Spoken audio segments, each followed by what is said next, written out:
News में आपका स्वागत है। मैं हितेश शर्मा, आप देख रहे हैं हिंद विजन न्यूज। दिल्ली में जिस तरह से हिंसा हुई, उसकी जितनी भर्त्सना की जाए कम है। और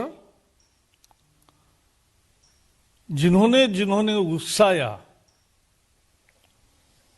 उन सब पर कार्रवाई होनी चाहिए।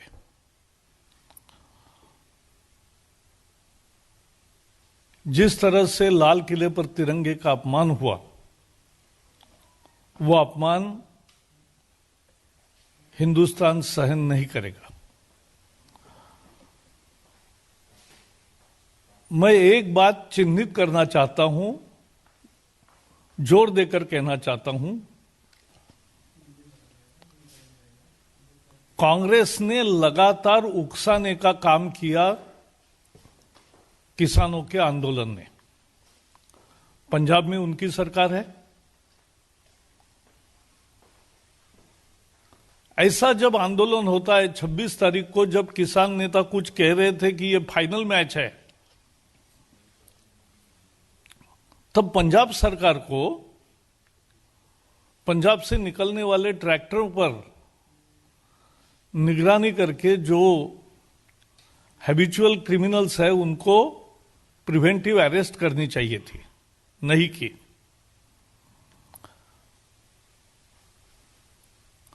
राहुल गांधी लगातार केवल समर्थन नहीं कर रहे थे, उकसा रहे थे। सीएए में भी ऐसा ही हुआ।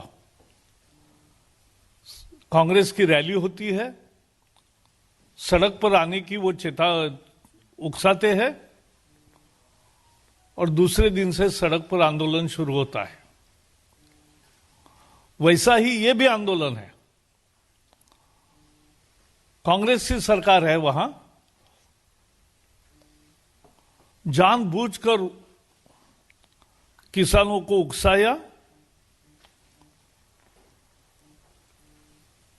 कल के ट्वीट भी प्रमाण है। कल यूथ कांग्रेस के और बाकी कांग्रेस के संबंधित संस्थाओं के ट्वीट्स, उदाहरण के लिए मैं बताऊं, एक ट्वीट में कांग्रेस ने लिखा, अहिंसक मार्च को हिंसक दिखाने की कोशिश हो रही है। ये जो इतना लाल किले पर हुआ अहिंसक था, और जो नागलोई में हुआ था वो अहिंसक था। और जहां जहां पुलिस ने रोकने की कोशिश की, वहां जो हुआ, जिस तरह से पुलिसों पर प्रहार हुआ, तलवार से, डंडे से, जिस तरह से पुलिस को पीटा गया, पुलिस को 300 से ज्यादा पुलिस जख्मी हुए। अभी तो पुलिस ने कहा 400 लोग जख्मी हुए। अनेक लोग हॉस्पिटल में है और अनेक पुलिस आईसीयू में भी है। और ये कह रहे हैं कि अहिंसक मार्च को हिंसक दिखाने की कोशिश। यह अहिंसक मार्च नहीं था, लेकिन कांग्रेस उसको अहिंसक बता रही है। दूसरे ट्वीट में कांग्रेस ने कहा है, युवा कांग्रेस मजबूती से ट्रैक्टर रैली के साथ खड़ी है। और ट्रैक्टर कैसे? बस को धड़क देंगे, बैरिकेड को धड़क देंगे, पुलिस जीप को सामने से टक्कर मारेंगे। और तो और कांग्रेस के एक ट्वीट में तो जो एक्सीडेंट हुआ वहां कल, और जिसमें किसान की मौत हुई, सबने देखा, क्योंकि नसीब से वीडियो शूटिंग हुआ था। नहीं तो कांग्रेस ने तो ट्वीट कर दिया, पुलिस बर्बरता के चलते एक किसान मरा।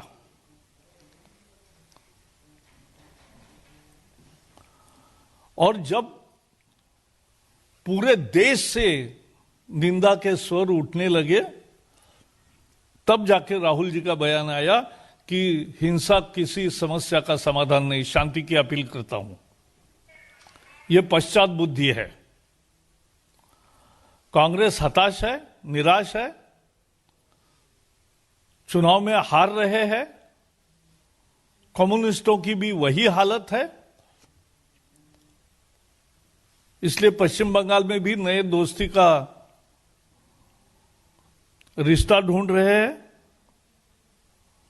वो किसी भी तरह से देश में अशांति तैयार करना चाहते हैं। कोई दंगा भड़के, कोई अशांति हो, कोई हिंसा हो, पुलिस सख्ती करे, पुलिस फायरिंग करे, लोगों की जान माल की हानि हो और फिर भड़काया जाए माहौल। यही कांग्रेस की राजनीति अब बच गई है। लगातार बीजेपी और विशेषकर मोदी जी की लोकप्रियता और सफलता बढ़ रही है। कांग्रेस और कम्युनिस्टों की घट रही है। उनको चिंता है परिवार राज का क्या होगा। लोगों ने नकार दिया, लेकिन उसी कांग्रेस अहंकार के साथ आज इस तरह से हर हिंसा के संभव को उकसाने का काम कर रही है। कल दिल्ली पुलिस ने अद्भुत संयम दिखाया। उनके पास शस्त्र थे, लेकिन उन्होंने चलाए नहीं। तलवार से प्रहार हुए, डंडे से प्रहार हुए, पत्थर से प्रहार हुए, फिर भी पुलिस ने संयम दिखाया। यह निश्चित रूप से पुलिस की एक प्रशंसनीय काम है और थोड़े समय में सब अशांति को काबू में मिलाया। सरकार ने तो 10 राउंड चर्चा की है। साल 1.5 साल कानून रोकने की, स्थगित करने की भी तैयारी दिखाई है। चर्चा के लिए बुलाया, क्लॉज बाय क्लॉज चर्चा तो करो, दिखाओ किसानों का कौन सा अधिकार कम हुआ है इन कानूनों से। एमएसपी, मंडी, मालिकाना हक, किसी को भी ठेस नहीं पहुंची है, सब जारी रहेगा, ये मालूम है। एक किसान को ऑप्शन देने का प्रयास है इन कानूनों में। कांग्रेस भी समझती है, लेकिन कांग्रेस ये समझौता होने नहीं देना चाहती। एक तरह से मुझे कभी कभी लगता है कि जो हारे हैं, जो पराजित हुए हैं लोगों के चुनाव में, वो सब इकट्ठा आकर देश में माहौल बिगाड़ने की कोशिश कर रहे हैं।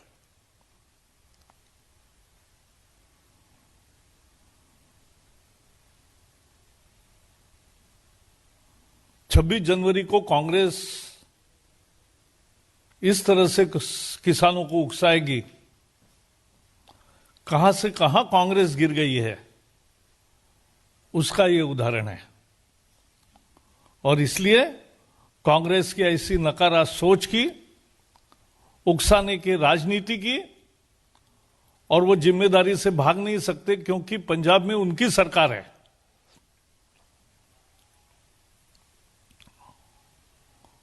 और उनकी सरकार होकर यह सब तरह से हुआ है, यह हमें समझना चाहिए। और इसलिए कांग्रेस के ऐसे राजनीति की हम कड़े शब्दों में भर्त्सना करते हैं। जनता ही इसको सही जवाब देगी, ये वो समझना चाहिए उनको। एक बार सीएए के समय इस तरह का आंदोलन किया, अब वो दूसरी कोशिश कर रहे, और भी कोशिश करते रहेंगे, लेकिन सफल नहीं होंगे। देश की जनता मजबूती से विकास के लिए इस सरकार के साथ खड़ी है। और सभी कहां, बाकी सभी प्रदेशों में किसान आंदोलन नहीं है। कांग्रेस के प्रयास के बावजूद भी अनेक राज्यों में नहीं हुए हैं। तो इसलिए कांग्रेस की इस उकसाने वाली राजनीति की हम भर्त्सना करते हैं। आज मेरे तरफ से इतना ही है। आपको कुछ सवाल पूछना है तो जरूर पूछिए। So we saw that how farmers and these protesters did not take the designated route yesterday and they came to Central Delhi.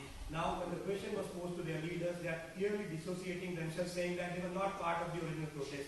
You think that when they came out, they said that they will take care of law and order, but they should now take the responsibility that what has happened is because of these leaders, and again they have addressed a press conference, they have blamed the BJP, they have blamed the police, they have blamed the government, but still they are not accepting the fact that they were also at the plot and they did not handle the whole protest peacefully. Fortunately, there is video recording of every movement. And from record, it can be seen who has instigated the mob right from the morning, who defied the agreement they have reached with police when police granted them permission to hold a rally or a tractor march, tractor parade, they used to say. And tractor parade was allowed on the basis of conditions given, which they accepted and did not adhere to. Therefore, everybody is responsible, but police will take care of people present on the scene. But I have narrated who was behind. पीछे कौन था, कौन Twitter से ये चला रहा था campaign, कौन उकसा रहा था, ये मैंने वर्णन किया है। दो किसान संगठन अब किसानों से अलग भी हो गए हैं और एक संसद में मार्च का जो प्रस्ताव था वो भी स्थगित करने का किसान संगठन ने फैसला किया। कुछ लोग माफी भी मांग रहे हैं नवनिर्माण से जो इस संगठन आंदोलन से जुड़े हैं। आपको लगता है कि कांग्रेस पार्टी को भी निश्चित तौर पर इस पूरे हिंसा के पीछे एक माफी मांगनी चाहिए, क्योंकि ये आरोप है कि उनके नेताओं ने इससे भड़काने का काम। बिल्कुल कांग्रेस और उनके नेता राहुल गांधी को देश की माफी मांगनी चाहिए, क्योंकि इस तरह की नकारा राजनीति देश के लिए लाभदायी नहीं है। Sir, almost 1 dozen rounds of discussion, but still, do you think that because the farmers groups were infiltrated by political ideology people, that was the reason why we saw what will happen when protesting? That was the zenith of ultimate of all the misunderstanding and the misinformation. Journalists and you all people who are witness to the whole process will analyze the scenario much better. But one thing is very clear, that it was a sincere effort by government. And there was no apparent reason for not saying and only sticking to one word, that repeal the law. When government showed readiness to do everything and ready to go clause by clause, but still some people did not agree because there was politics behind. अंतिम प्रश्न पवन। Sir, संयुक्त किसान मोर्चा हो या कांग्रेस हो, वो सरकार के ऊपर आरोप लगा रहा है कि आपकी साजिश थी पूरे आंदोलन को खराब करने की, दीप सिद्धू का नाम लेकर वो सरकार के ऊपर आरोप। हद हो गई, ये तो उल्टा छोर कोतवाल को डांटे। पुलिस ने तो सब पर एक्शन ली है और पूरा ये मॉब जो शुरू में किसान ट्रैक्टर लेके जो घुमा रहे थे, जो पुलिस के गाड़ियों को टक्कर मार रहे थे, जो 36 बसों का अद्भुत नुकसान किया है, जो अनेक सैकड़ों वाहनों को डंडे से तोड़ा है, ये हिंसा का वातावरण नहीं था, हिंसा नहीं थी। तो अब ये सारा दोष सरकार पर ही मढ़ना यानी हद हो गई। राजनीति होती है लेकिन ऐसी नहीं कभी किसी ने देखी, लेकिन ये उल्टेगी, ये उनको लाभदायी नहीं होगी। बहुत बहुत धन्यवाद।